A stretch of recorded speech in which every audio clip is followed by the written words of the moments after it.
नमस्कार प्रिय विद्यार्थियों, एक बार फिर से हमारे इस डिजिटल प्लेटफॉर्म ऑनलाइन ज्ञान हिंदी पर आपका हार्दिक स्वागत और अभिनंदन है। देखिए विद्यार्थियों, आरोह पुस्तक की एक सीरीज़ चल रही थी और आरोह पुस्तक की सीरीज़ में आज हम तुलसीदास के द्वारा लिखे गए भरत राम के प्रेम के संदर्भ में कुछ बातें हैं वो करेंगे। देखिए, भगवान श्री राम के ने जब भी कभी भाई का जिक्र किया तो भरत जी का नाम सबसे पहले लेते हैं वो, कि जब भी कहीं देखने को मिलता है तो ये बात मिलती है कि तुम मम प्रिय भरत ही सम भाई, कि तुम मेरे भरत के समान भाई हो। भरत जी अपने ननिहाल में रहते थे और भगवान श्री राम अयोध्या नगरी में जब माता कैकेयी की बुद्धि है उसको मंथरा ने फेर दिया था और उसने भगवान श्री राम के लिए वनवास मांग लिया था और अपने बेटे भरत के लिए उसने राज तिलक मांग लिया था। तो भरत जी को ये बताया नहीं गया था कि आपको भगवान श्री राम है वो वन की तरफ प्रस्थान कर गए हैं और आपको अयोध्या नगरी का राज तिलक है उसका भार दिया जाएगा। तो वो जब भी अपने ननिहाल से लौट रहे थे तो अयोध्या नगरी में प्रवेश करने से पहले एक नंदी ग्राम है, वहाँ इनके पूर्वजों का जो है एक मंदिर बना हुआ है। उस मंदिर में सबसे पहले वह अपने पूर्वजों की आरती कर रहा है।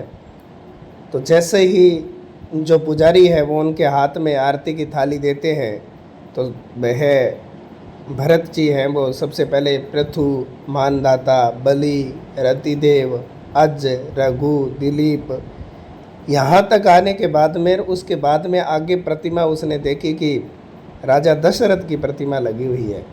तो उन्होंने पूछा कि ये सब कब हुआ?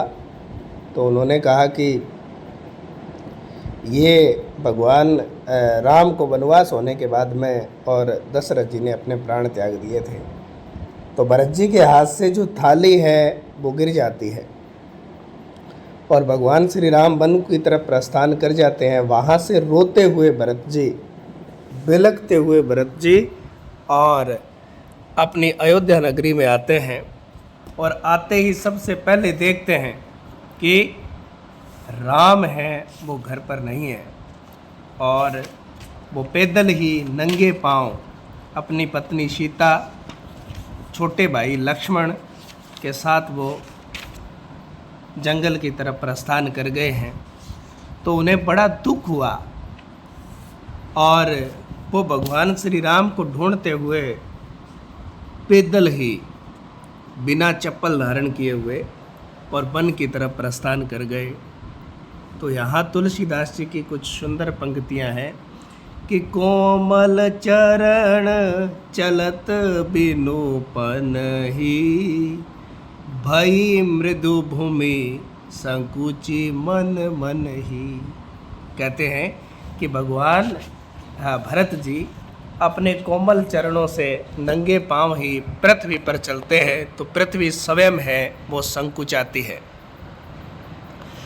और आगे जब भगवान श्री राम गए तो रास्ते में वन देवी उन भगवान श्री राम को मिली और वन देवी ने श्री राम को प्रणाम किया और प्रणाम करने के बाद उन्होंने कहा कि हे राजन, मैं आपकी क्या सहायता कर सकती हूँ?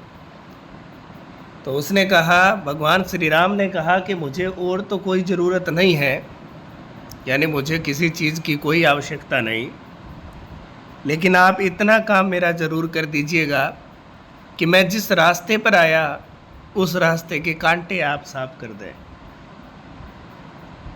उसने कहा कि वन देवी ने कहा कि प्रभु, मेरा इस कार्य करने में कोई संकोच नहीं है, लेकिन मैं जानना चाहती हूँ कि जब आप यहाँ तक आ गए तो कांटे साफ करने का क्या उद्देश्य है? तो उन्होंने कहा कि मेरा भाई भरत ढूंढता हुआ मुझे आएगा। तो कहते हैं भरत जी हृदय से बड़े कठोर हैं उनको क्या कांटा चुभ जाने से वो रो देंगे क्या कि नहीं? उनको बिल्कुल भी इस अपने कांटे चुभने से बिल्कुल भी दर्द का एहसास नहीं है। लेकिन जब उन्हें पता चलेगा कि मेरा भाई राम इस तरह से वन में गया पैदल नंगे पाँव, तो वो जो जंगल में गया है उसको कांटा चुभा है तो कितना दर्द हुआ होगा। कहने का मतलब है कि भाई हो तो भरत जी जैसा। अब क्या है कि भरत जी चित्रकूट सभा में जाकर के बैठ जाते हैं, तो सीता के मायके वाले तीनों माताएं वो एक जगह भरत जी उनको लेकर के वहाँ जाते हैं और घर जाने की उनके सामने प्रार्थना करते हैं कि आप घर चलिए।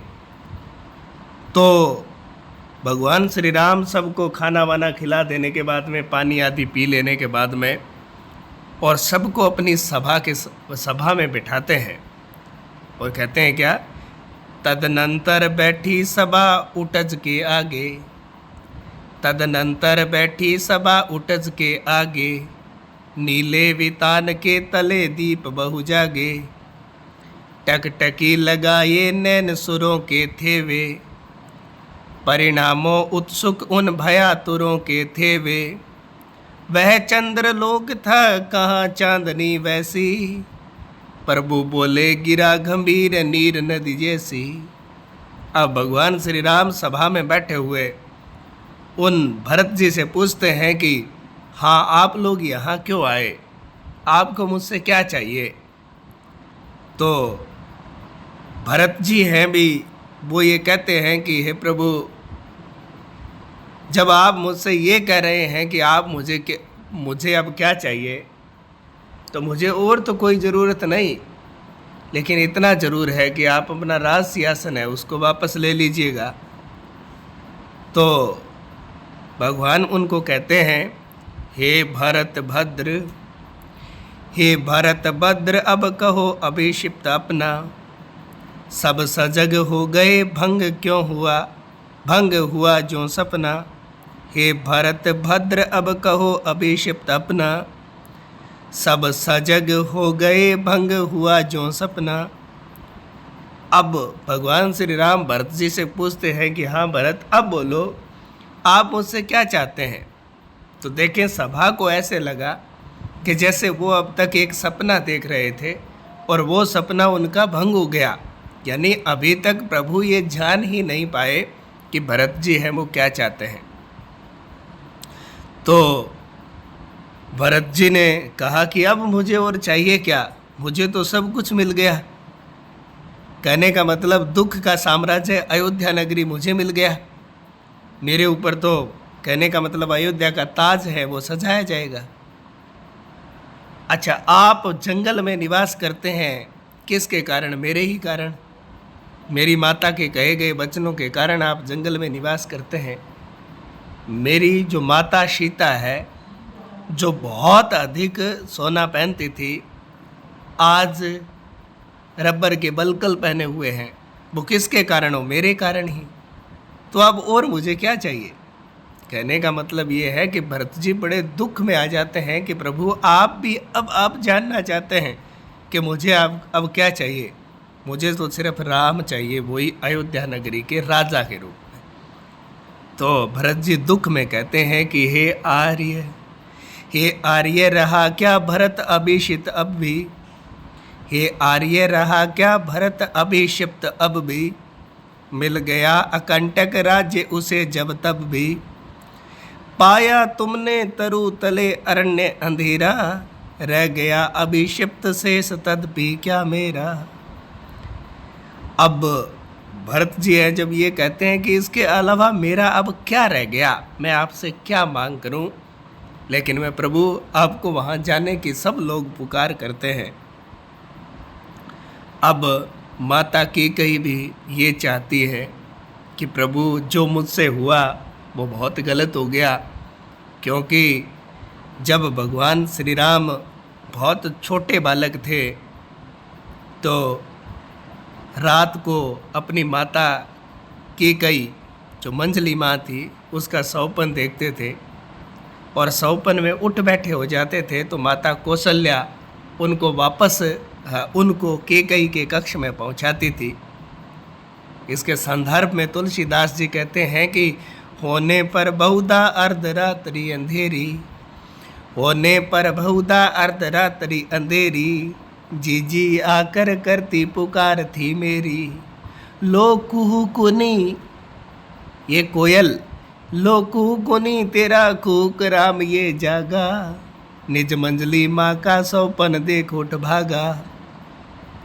कहते हैं कि जब रात को तू मेरा सौपन लेता था और रात को माता कैकेयी मांगता था कि हे माँ मुझे मंजली माँ के पास जाना है, तो मेरी माता यानी मेरी बड़ी बहन जीजी मेरी वो कौशल्या वो आपको स्वयं मेरे कक्ष में छोड़ करके जाया करती थी। तो आगे राम कहता है कि मैं वही राम तू वही कैकेयी मेरी, कि मैं तेरा वही राम हूँ, तुम वही मेरी कैकेयी माता है, इसलिए तू कभी इस तरह से बिल्कुल संकोच मत करना कि तुमने राम को वनवास दिया है। क्यों? क्योंकि भगवान श्री राम जानते थे कि जितने भी प्राणी जन हैं, जितने भी समस्त जन हैं, वो ये मानते हैं कि माता कैकेयी है जिसके कारण भगवान श्री राम को वनवास हुआ।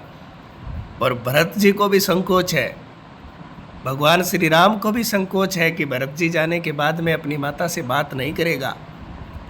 तो वो कहते हैं क्या? कहते आते थे यही सभी नर ने ही, कहते आते थे यही सभी नर ने ही, माता ने कुमाता पुत्र कुपुत्र भले ही।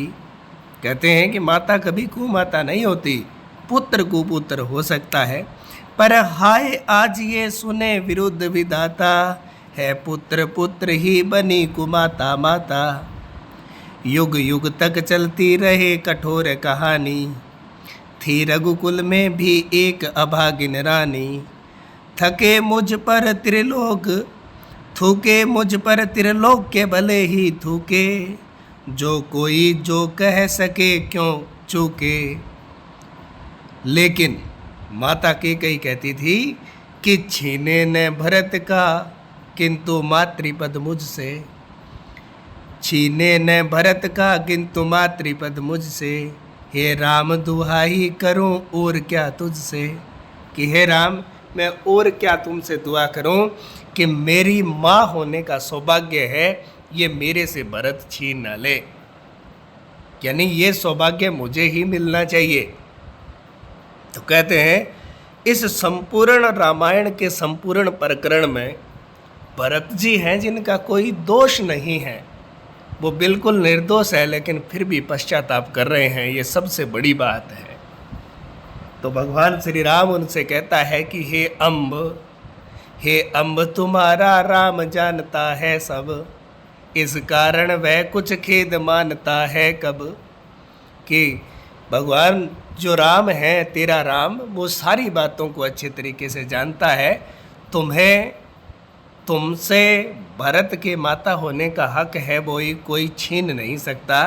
कहते हैं 100 बार धन्य वह एक लाल की माई, 100 बार धन्य वह एक लाल की माई, जिस जननी ने है जना भरत सा भाई, जिस जननी ने जना है भरत सा भाई, पागल सी प्रभु के साथ सभा चिल्लाई, 100 बार धन्य वह एक लाल की माई। यानी भगवान श्री राम कहते हैं कि वो माता बहुत अधिक धन्य है जिसने भरत जैसे भाई को जन्म दे करके मेरा भाई बनाया। इससे बड़ा सौभाग्य और कुछ हो ही नहीं सकता। क्यों? क्योंकि लक्ष्मण को उतना दुख नहीं है, क्योंकि लक्ष्मण तो स्वयं भगवान श्री राम के साथ हैं और लक्ष्मण जी भी अपने भाई के चरणों में ही रहना चाहता है। लेकिन फिर भी भरत जैसा प्रेम है, भरत जैसा निश्चल भाव बिल्कुल उसमें नहीं है। कि एक बार क्या होता है कि लक्ष्मण और राम दोनों को एक ही पालने में सुला दिया जाता है बराबर। तो लक्ष्मण अपना पद है वो भगवान श्री राम के बराबर नहीं मानता था, तो बहुत ज़ोर से रोने लगा, बहुत ज़ोर से रोने लगा कि इसमें यहाँ एक कवि की पंक्ति है कि पालने में लखन व राम जी लेटाए गए, देख के करुणा सदन चुप हो गए, किंतु लक्ष्मण कुछ ऐसा तेज रोए जिन्हें देख करके धरती गगन चुप हो गए। गुरु ने उठाया और लखन को राम जी के चरण में लेटाया तो लखन चुप हो गए। यानी वो ये मानते थे कि मेरी जगह है वो भगवान श्री राम के केवल चरणों में है, मैं कभी भी उनके बराबर बैठने का सौभाग्य प्राप्त नहीं कर पाऊंगा और न मैं करना चाहता हूँ, यानी मैं उनके चरणों में रहना चाहता हूँ। तो ऐसा दोनों भाइयों का, भरत और राम का प्रेम है वो देखने को हमें मिला। ये पाठ चल रहा है, साहित्य की एक पुस्तक है, तुलसीदास पाठ अंतरा में लगता है, उसमें भरत राम का प्रसंग है, उसका वर्णन कुछ यहाँ मौखिक रूप से किया गया, जिसको अगर आप ध्यान से सुनेंगे तो असल में आपको पता चलेगा कि इन पौराणिक जो ग्रंथ है इनका हमारे जीवन में क्या महत्व है, भाई कौन होता है, भाई का क्या अस्तित्व होता है। ये सब बातें हमें इस वीडियो को, इस ऑडियो को अगर आप ध्यान से सुनेंगे तो आपको समझ आएगा कि एक के दर्द होने से दूसरा रो देता है, क्योंकि आपस में वो भाइयों का प्रेम ही ऐसा है। तो भरत जी ने कभी अयोध्या नगरी का सिंहासन है वो स्वीकार नहीं किया था। भगवान श्री राम की जो खड़ाऊ थी उनको सिंहासन के ऊपर रखा और स्वयं अयोध्या नगरी से कुछ 4-5 किलोमीटर दूर पर, है ना, वहाँ एक कुटिया स्थापित की थी। उस कुटिया में दीपक जला करके और पूरी रात और दिन इस अयोध्या नगरी का पहरा देता था, पहरा लगाता था। जब तक भगवान श्री राम नहीं आ जाएं तब तक मैं सुख चैन से बैठूंगा नहीं। भगवान श्री राम ज़मीन पर सोते हैं, इसलिए मैं भी इस कुटिया में ज़मीन पर ही सोऊंगा। महल को त्याग दिया था इन्होंने। ऐसा प्रेम भगवान श्री राम का है। ये तो मौखिक बात हुई, हम इस पाठ को पढ़ेंगे तुलसीदास के संदर्भ में। तुलसीदास जी ने जब रामायण, इस रामचरितमानस की रचना की, इनके संदर्भ में भी हम बहुत सारी बातें करेंगे, तो वो नेक्स्ट वीडियो में। इससे पहले कि अगर आपने इस चैनल को सब्सक्राइब नहीं किया तो इस चैनल को सब्सक्राइब कर लें, बेल आइकन को प्रेस करें, अपने मित्रों के साथ शेयर करें, वीडियो को लाइक करें, ताकि आगामी जो वीडियो है उसका नोटिफिकेशन आप लोगों को मिल जाए। तब तक के लिए धन्यवाद।